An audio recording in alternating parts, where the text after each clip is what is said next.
Well, welcome back, everybody. We are about to start our afternoon sessions. Hope you enjoyed your lunch. If you want to get your coffees, teas, soft drinks, take a seat. And to our online audience, welcome back to you as well. We have two back-to-back sessions for you now. And this next session is on the green network, driving energy efficiency from the network edge, network core to the edge, or the network edge to the core, whichever way around you want it. It's very important that we do drive efficiency, and it's all about energy efficiency. So the requirement for energy efficiency is becoming stronger and stronger. We know this. Every aspect of the network needs to be optimized to drive efficiency, and this requires industry-wide collaboration. Plus, add to this the rapid growth of AI and its associated network requirements. It creates even more uncertainty. So how do we move forward? And we really want to move forward. The point of this session is to move forward, find a way to move forward. Before we get into the actual talking points, let me introduce the guests we have for you. So I'm going to start on my left with Lee. But Lee, if you can introduce yourself and we'll move down the line. Yeah, Lee Jones, Vodafone UK. I'm the energy lead for the UK and also net zero lead for UK. Thanks, Lee. Hey, I'm Neil McRae. I work at Juniper Networks. I run strategy for service providers. Thank you, Neil. Anita? Anita Döhler, CEO of the NGMN Alliance. And Suzana Grujev, I'm the VP for Mobile Technology Strategy in Liberty Global and also NGMN board member. Great. Well, welcome all of you. Good to have you on our session this afternoon. So I'd like to really start by asking about how we basically decouple data from energy. You know, how can operators reduce their total network electricity demands whilst the network traffic is still growing? I know growth may not be as what it was, but it's still on the upside. It's still growing. And if we decouple bytes from kilowatt hours, you know, how do we know we're succeeding? What new KPIs should we be adopting to help us with our procurement choices and operational processes as well? Suzana, can I start with you and get your thoughts on this first? So I think first, where we are being a little bit successful and we can still get a lot of, we can still get a lot of more success, it's starting to decommission the 2G and 3G networks. So really decommissioning the old stuff, I call it the old stuff. It's really something important and it can happen and can help in reducing the energy efficiency, especially, and also moving the traffic from 4G to 5G. I mean, we know that every new generation is more energy efficient or spectrum efficient, and it will have a more, give us more energy efficiency as well. I think, I mean, I compare this with like when I redid my kitchen like 3 years ago. And I put a new appliance into the kitchen. And I suddenly realized actually that my, energy went a little bit down. And I could measure that because I had a lot of sensors everywhere, smart home, all the stuff that you can do. And it's the same as, if in the mobile network, if you just put the new stuff there, when you do a hardware refresh, which is not always the case, you cannot do every 3 years, you will gain some efficiency on the network, especially on the run side. And I think also some cooling technologies that are more there. I believe my colleague from Vodafone can talk a lot about that. Well, we'll hear from Lee. Yeah. And, that's great. And we'll talk about metering and monitoring during the conversation as well. So Lee, do you want to pick up on that? Yeah. There's a fundamental that we need to keep track of as well. As we deploy new stuff, we're also turning off old stuff. Yeah. And we need to make sure it's turned off properly. Okay? So any mobile network, we've got hundreds of thousands, tens of thousands of sites in each network. There's a churn. And shutting off a site from paying the bill isn't always that easy. And it isn't always checked. And it sometimes goes unnoticed. And we found that just recently doing a piece of discovery work that we're finding We're paying for sites that have been decommissioned. And that's overinflating this already quite strained budget line as well. So keeping your housekeeping right is a big thing. You know, yes, moving to 5G is more energy proficient per byte and things like that, but you've got to turn off the old stuff. You've got to remove the legacy. You've got to actually track it all the way through to that payment to the energy company or the landlord to make sure you've stopped it, reduced it, and you're managing that properly. Otherwise, you're not saving anything. Anita? Yeah, so when it comes to energy efficiency, so in NGMN and all the companies sitting here actually contributed to what we are doing in the Green Future Networks project, published several guidance documents already on energy efficiency in the past, the last one in 24. And we identified several ways how to improve energy efficiency, either by process changes or by real new technologies like advanced cooling mechanisms and so on and so forth. And another topic we are discussing now also in the Alliance is how big the increase in data traffic actually will be in the future. So what is really needed also, what is the impact of AI on the network? So network for AI and AI for networks. AI also to steer energy efficiency. And there is a strong belief that at the moment the data traffic actually is not really increasing because many markets are saturated. We have improvements in video codecs, which is leading to a kind of a stable data traffic. But of course, everyone knows that when we go forward with AI traffic, with quantum technologies, we don't really know yet how this will impact the data traffic. And one thing is clear, we need to improve energy efficiency and we need to continue that route to improve it and to measure it. Sure, absolutely, and it's a good point you raised there. I mean, we went 2K, 4K. There's no pressing demand for suddenly we're all going to go 8K into our pockets, is there? So you know, where's that growth coming from? It's not there. Neil, what's your thoughts? Well, I'll say the obvious thing: turn off the old stuff. I mean, how hard is that? But I would start like, what do our customers expect? What service do they expect? What do they expect to see? And they all expect to see cost reduction. So you're tied into this, whether you like it or not, because energy is one of the biggest slices of network costs. When was the last time you were in a brand new telco facility? 10 years ago, 11 years ago, 13 years ago?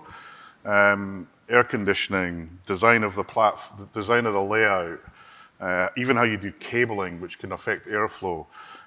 If you really want to grasp this in the most, future sustainable way, you've got to start really at the basics. The data center guys are amazing at this. They have AI apps that help them lay out everything. Literally every bit of cable, every bit of metal, where you put a server, where you don't put a server, where you put a switch, where you put fiber. They've got some amazing tools that I think our industry could learn from. And actually we see some operators doing that, actually notably in Asia. But then of the modern stuff, one of the big things that's happened is over the last 4 or 5 years is there's a whole lot of new protocols around routing, around shutting stuff off, but no one's using them because they don't want to upgrade. And that's a challenge for us as network vendors. We need to make the quality of our code better. But there's one operator I work with in Japan who's really aggressively pushed on this. And by deploying just some new code and what we call route power, they decide routing based on the cost of energy as well as other metrics. And they've taken out a ton of carbon and carbon usage, but actually also made the network much more resilient. So this is a game of inches. There's the obvious big inch, which is turn old stuff off, but you've got to take customers on that journey. I think you've got to meter it, monitor it, and then measure what you're buying and where and how you're putting it in the network. We talk a lot about disaggregation. Actually, in every experience disaggregation I've seen, that increases energy usage. So how are you managing that? And again, the great guys at Intel and other people have got a whole load of new stuff in their latest chips to turn certain things off that often we just don't see enabled. Well, this thing's using a load of power. Why? Well, you haven't turned on these 3 things that would basically half the power that you're using. So what that kind of leads to me to think about is actually the key part of I don't like to call it the green network, I like to call it the sustainable network, is actually the people that are building it, how are they thinking about this, as part of this journey of making our network more sustainable? Do they know about the fact that you can almost half the power that used in an Intel server by changing 3 things on the BIOS? Do they actually know that? Because actually often they don't. So is your team really thinking about energy usage at the forefront of everything that they're doing? And quite often, because they're busy, they're under a lot of pressure, and technology moves insane amounts of speed, do they really know what the opportunity is just by doing some simple software changes, which aren't hard, they're really simple. You don't need to impact customers, you don't need to do heavy forklifts, you don't need to reroutes, but they can have massive impact. Especially on things like, we see some cloud-based head ends. They're all Intel-based. They've got millions of customers connected to them. There's hundreds of thousands of them out there in the network. A few changes and bang, you're saving tons of energy. Can I pick up on this one? And maybe, Lee, can I maybe start with you? Do you see, is the message percolating down through the organisation? You have to have 2 conversations in the business. You have to have an active and passive conversation. The active one is the network elements, the radio, the servers and everything else. That's a different conversation, it's a different audience. The passive side is the building, the facilities guys, the cooling, the power and things like that. That side, that's been there forever. Everyone's been more focused now because of energy price. Yeah? My business cases look really good at the moment. So it's really quite easy for me to get funding for elements on energy stuff. We've really got, there's an appetite to use less and save more, which is really good. But translating that same enthusiasm into the active side, the radio and the servers, is a harder, because like you say, they're focused on service delivery growth. We need to just pair those together. The trick I use is show them the money. Translate those change into pounds, shillings and pence. You can see how old I am, sorry, euros if you like, into real money. Because once you put that saving number in front of someone, people start saying, I want that. Yeah. And you have to motivate, it's a different motivation. Okay, thanks. Do you think that there will be really, significant savings in that active part? Because it will mostly OPEX side. Example, yeah? In your software licenses you get from your radio vendors, yeah? Majority of them have energy saving software features. Yeah. Some people don't buy that license, so they don't get access to it. That can save a hell of a lot of it. They've got active power on the 4G. You can shut down a high band. Yep. When there's no traffic, it shuts it down automatically. Hold on a minute. I'm taking 15, 20% out of my energy consumption for that radio unit because I've got no traffic. Cities, beaches, weekends. Think of all those places that go quiet at the wrong times of day. Yeah. You look at the cell sites in London, in the business districts, you'll see that the energy profile will dip during the quiet hours. Yeah? I did a trial in Valencia a long time ago, and why isn't that working now? It's because it's winter and no one's at the beach, so we've turned it down. Yeah? It makes perfect sense. So it's not that illogical. So are you saying some of these energy-saving functions are effectively optional add-ons for an extra subscription? Yeah. But I think most of us already implemented some of those, the vendor-specific energy-saving functions. But then, do you track them? Yep. On a site-by-site basis, because they sometimes get turned off and turned on, and we've got a dashboard that goes 1 million, 2 million, 3 million. This is what you're wasting right today by not having this active, and there's an active thing to promote awareness and action. I have to say, my experience of service providers is they have like and I worked for one for many years, and I can attest to this. You have what's called a program, and everyone's running around. Hey, in BT we called it Offtober. We'll turn everyone off in October, and then November comes and everyone forgets about it. And it's not a criticism. It's just human nature. This is about setting the right mindset, right? And I challenge everyone says, well, it's only a little bit, and actually only a little bit. If you do it 1,000,000 times, it's a lot. So I kind of feel that you've got to have that mindset. And actually, the thing that I used to push for on this is, look, if we save £1 million in power, that's 4 engineers we might be able to hire to help us go faster on other stuff. Do you want to give all this money to the power company, or do you want to invest it in skills and capabilities? And I think when you look at it through that lens, actually, this rack of kit is potential. If we were able to depower it, is potentially 20 people that we could have working to create new services for customers. Then there's the simple thing, which is our customers expect us to be doing this. There's no debate about it. It is, people say, oh, this is fashionable or trendy. I don't see that. I see a constant push for it. Our Marvis engine, our AI engine, and our enterprise equipment will actually flag stuff. Hey, this stuff's all powered up. I can turn it off for you, but at the moment it's not being used, and we can turn it off. And I think we need much more of that approach, which is actually, you've got all these optics lit up, but there's no one using them. How do you power them down? And again, this tends to be, you have a phase where everyone's running around, it's, oh, we're going to miss the budget, let's have a quick fix. Get the mindset right so that when you're putting new stuff into the network, or when you're building a new piece of the network, actually, what does the actual building need to look like? And yeah, that can be a hard discussion in the short term, but in the medium to long term, which most telcos that are here today will probably be here in 20 years, it starts to make a lot more sense. So, Anita, are your operators members saying to you, look, there's a need for some energy management processes to be not standardized, but best practiced or blueprinted, so shared and adopted? Is this something that operators are calling for as a group? Yeah, absolutely. So I think we have several dimensions. One is the energy efficiency. The other one is the type of energy used, so variable renewable energy management.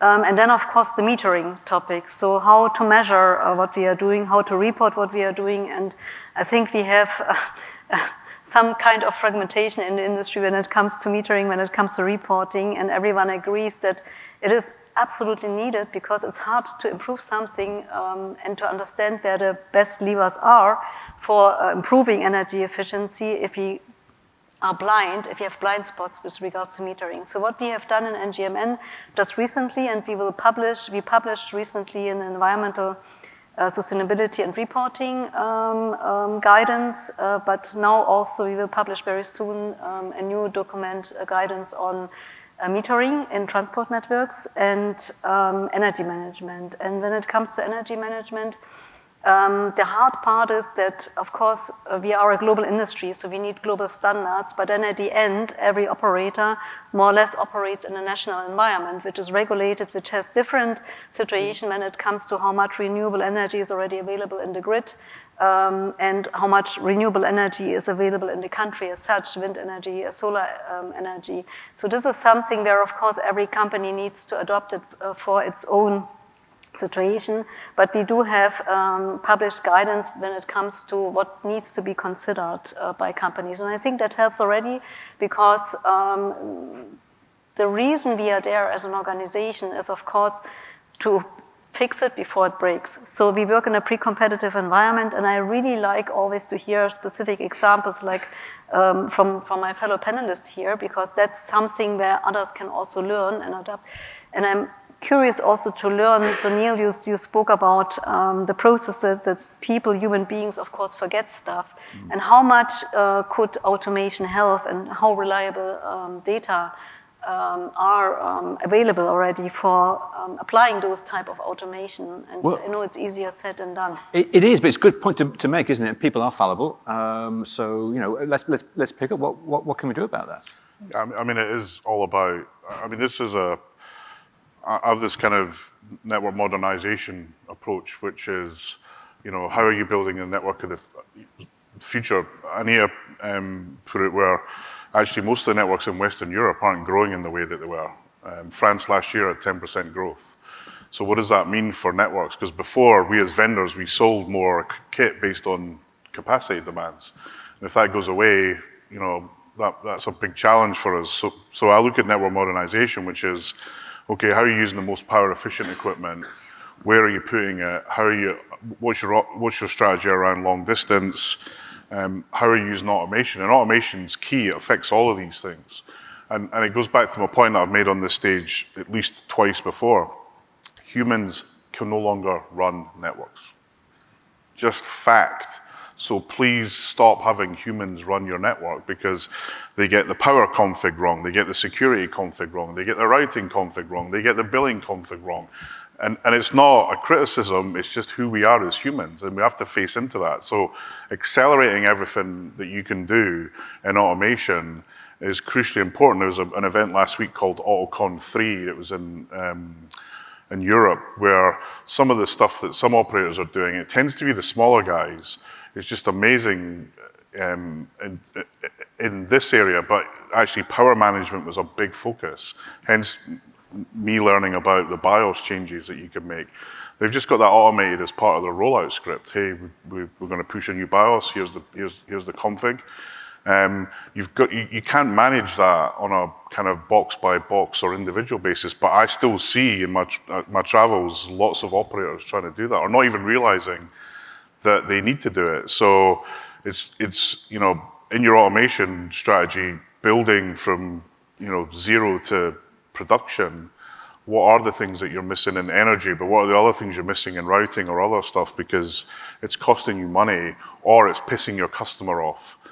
More likely the second than the first, and that ultimately means your customer walks away. Do not want to do. Absolutely, thanks, Neil. Which brings us to another question. If we're not replacing our kit and look at the RAN based on ever-increasing network traffic, are we still seeing innovations in the RAN that can result in a step change in energy savings? Is this the way in for a RAN innovation? Is looking at how energy savings can help push an ROI increase? Lee, are you seeing anything yet on that area? Yeah, a lot. So Vodafone UK is a 40-year-old network. They had a 40th birthday not so long ago. It was quite a nice event. And some of the sites are still the walk-in cabins that I think I installed in the 90s. Yeah. And did a good job then. I know, they're still there. Yeah, don't leak, still work, still on. What you've seen is that evolve over time. We've done the SRAM thing. You put your radio stuff out so there's no so much calling. You've still got sites with calling. They're still sitting there. They're still being managed by 10-volt-free alarms. There's no intelligence there. Now we're putting some IoT devices into these buildings now to try to optimise how we control that calling. You get a mains failure alarm. Okay, is it the mains? Is it the breaker? Is it something else? I get a DC power system failure. Okay, I send an engineer. It'd be nice to be able to send him with a rectifier or something to fix it. So we're deploying that sort of intelligence to manage those passive assets as well now. So we're drinking our own champagne. Okay, so it's a Vodacom company that we purchased a while ago, and we've taken that technology and we're putting it into all the networks. So we've got to critical mass now. We've got 1,500 sites up, and I can tell you if it sneezes, I know about it. Yeah. Now I'm taking that data now, bringing it into the ops teams. What happened in Spain a couple of weeks ago? Well, the power went off. Now the questions are rippling down to us saying, what battery backup we got? What happens if this? I don't know, 1,500 sites, that's what's happening. Yeah? Take that one step further and it links into the API. I'm trying to link it into the API conversation you've got coming up. I'm talking to UK Power Networks. Can I give you an API to tell you where the mains has failed, how long it's failed for, and how long my batteries have got left to last, so you can fix my site first to keep your network up. Because they use the mobile networks to switch the power networks. Yeah, so why not work hand in hand? So that on that side. On the actual pure RAN kit, there's other. I try to stay away from the RAN kit. I'm more the mechanical side, but that's where we're going with that. I mean, there's definitely one thing on the RAN. So we use one of the biggest use cases for radio is fixed wireless access, and it's probably the most inefficient way of delivering internet connectivity. It burns tons of power, tons of capacity, and there's actually a lot of other vendors out there that have got specific solutions for FWA that are much more low power, much more higher bandwidth, much better use of spectrum. Tarana Networks is one of them based out of the US, but there's other guys that are creating alternatives to that. And fixed wireless access traffic is probably, I don't know, well, when I left BT, it was about 60% of the traffic on the network. I can only imagine that's got worse. And also, we're offloaded onto fiber, How do you ensure that customers that couldn't get a great service but can now, how are you attacking that customer? Hey, we've got fiber now, you don't need this FWA. We're going to do a deal because we can turn off this really expensive FWA solution and give you a fiber solution that's much more reliable, uses a hell of a lot less energy, and actually saves capacity for the mobile users that need it.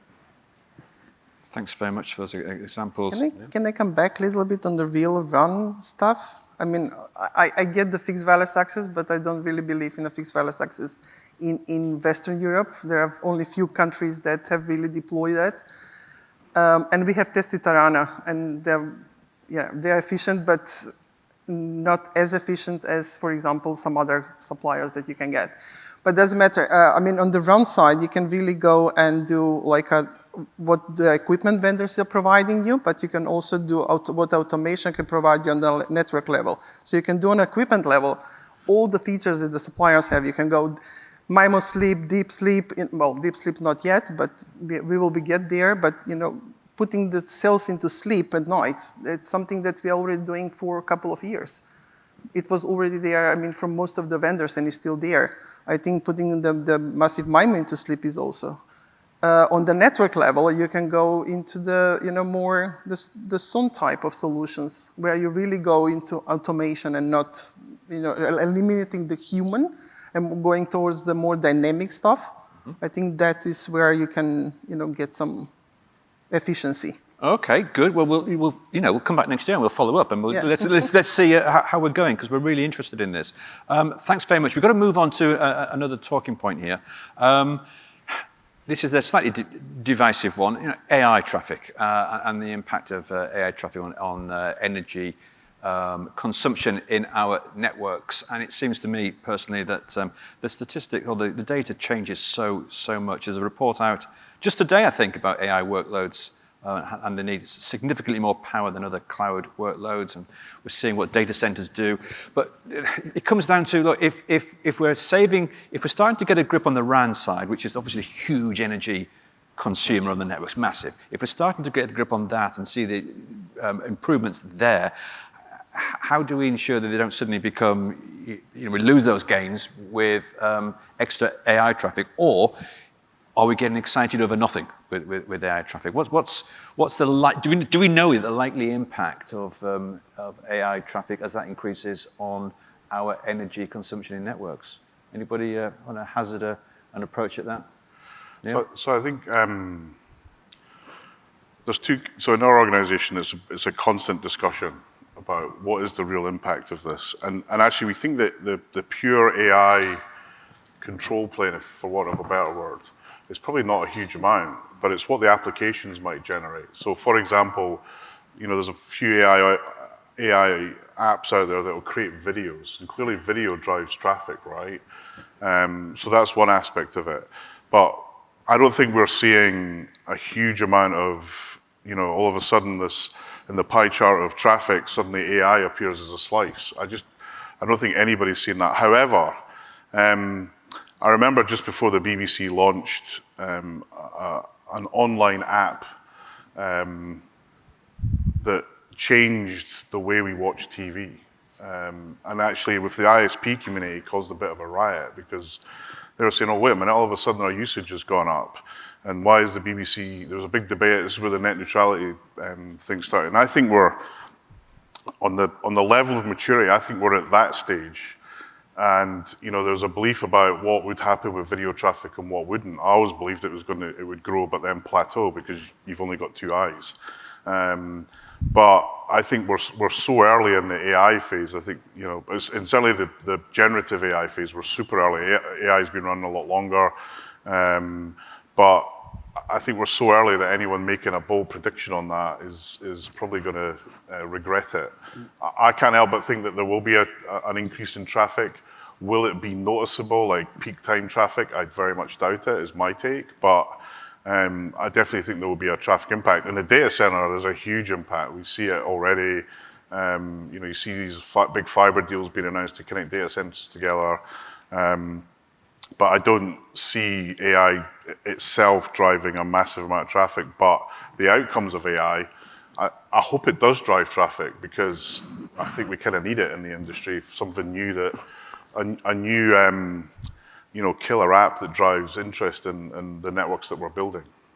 Thanks, Neil. Lee, do you want to come in on that? As a whole, we're seeing network energy consumption, forget cost for the moment because that's a bit volatile, consumption remain largely flat. I'm seeing it start to pick up in our models for next year, and that's our cell site growth. It's not data center growth. But that's because I don't want to blow my own horn. We're doing a really good job. So we're closing stuff down. Now, it might be masking the effect of additional traffic, but we are removing legacy, energy efficiency measures, we're doing all that, but it's remaining around about flat. I'm happy with that. I'm not seeing a spike in it. As long as it stays flat, fine. I wish the budget would stay flat, but that's a different argument. I think, I mean, you blow your own horn, I think you should. Actually, our industry's done a great job at reducing power consumption. I think, I'm trying to remember 3 or 4 years ago, there was a stat where telcos were one of the most aggressive, as a group, one of the most aggressive organizations reducing energy usage. Actually, that was a byproduct of what we were doing, but it set us up well for when, at least here in Europe, when the electricity prices changed. It was kind of like, okay, how do we accelerate? So I think there's a lot for us to be proud about as a group compared to some other industries where it's either harder or longer, there's longer CapEx cycles. But again, and what's driven that mostly is mindset. We need to keep pushing that mindset. Great, thanks very much, Neil. Anita, did you want to come? Yeah, I think we are discussing probably the $1 billion question of the industry at the moment. And uplink for sure will be affected, but how much, who knows? And I would like also to say, so I was triggered by Neil's statement that the energy consumption went up with virtualized networks, because in principle the objective of virtualized networks and disaggregated networks is the opposite, that we are able as an industry to dimension networks in an agile way, that we use commercial off-the-shelf service hardware, and that we use intelligence steering to dimension the network. And of course, it's probably a longer way to achieve this. And when it comes to the energy costs, it will be really interesting from my perspective how much or how big the effect can be from renewable energies. And they, of course, also cost something, so they are not for free. But the question how to balance the benefit coming with EI for energy efficiency, at the same time AI consuming energy and increasing the traffic in the network compared to the different types of energy used in the network, so the variable renewable energy management.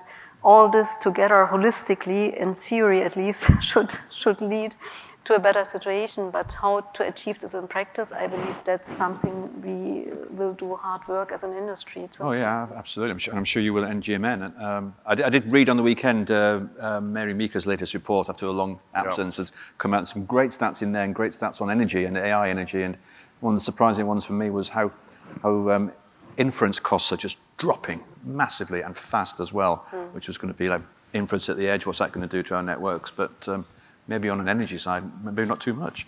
I think there's something to learn though. So my wife works for a GPU as a service company, and they're building data centers and GPU clusters like at super pace, but every kind of new thing that they get has a power of benefit. And it's kind of one of the leading things that they look at. So when they go build a new data center, they literally build a concrete block, they stick servers in it, and they literally order all the servers at once. So, and depending on one of the big key differentiators from is actually who's got the most efficient platform. And I think some of the vendors in that space, and I think Intel as well, have done a great job of continually driving out that cost, because it's a barrier for them to sell. Again, I think we need to look more at how do we used to have the sign on the fridge with the different colors. Where's that for our network efficiency? Because I think having something as simple as that, you know, imagine every EE store's got an energy efficiency, and next door to it, there's a Vodafone one that's got energy efficiency. You know, because I think instrumenting that for customers is, one, I think something they're appreciating, two, really sends a signal to the business that says, hey, you need to do better on this. And I definitely, and it goes back to Anita's point about measurements and metering. We absolutely have to do that. Otherwise, we'll fix something here only to find out there's a surprise. I have an interesting stat. This is my ace in the hole when business cases are threatened. 20% of bids to external business are now scored on your environmental credentials. Yep. So don't go cutting my net zero budget or my energy budget because you've got to cut your score in your bids. And all of a sudden, they let you have your budgets.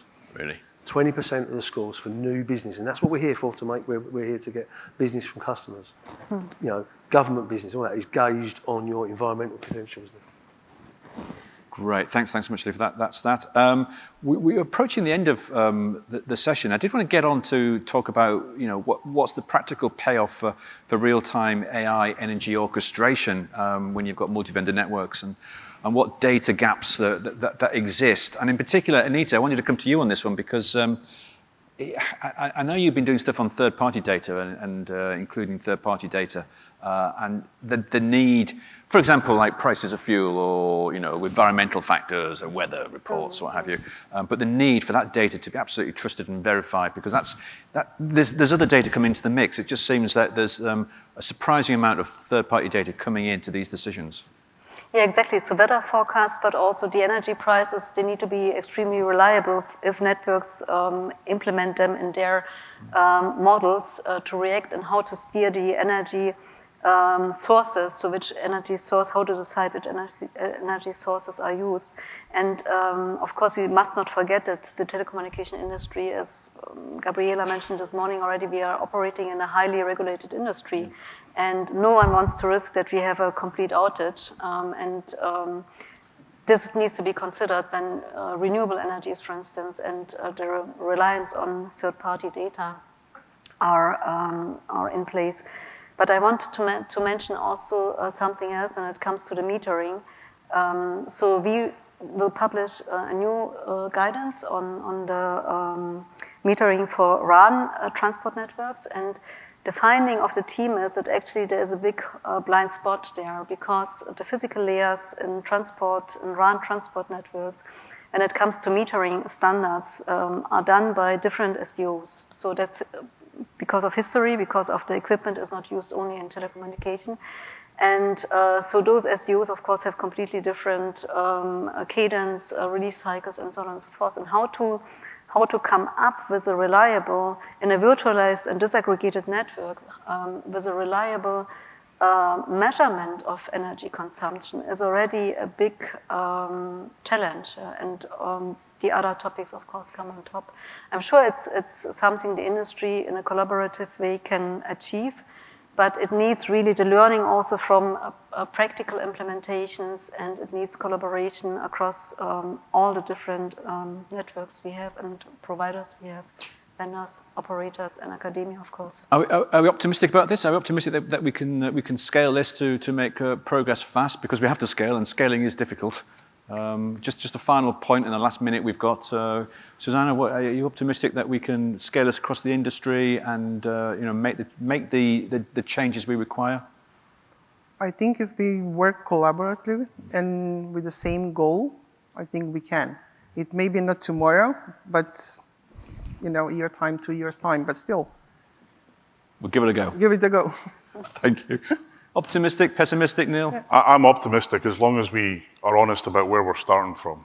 Because everyone says, oh, we're doing brilliant at this. And then you go look at it and you think, actually, are you? So what's our unvarnished veneer? Where are we really on this journey? Because then we can face into the issues. But look, scale is what we do in telcos better than any other organization in the world. If we can't do it, no one can. Thanks, Neil. Lee? Optimistic, it's the next nirvana point to unlock, really, I think. If we can crack it, I think we can see some fundamental change in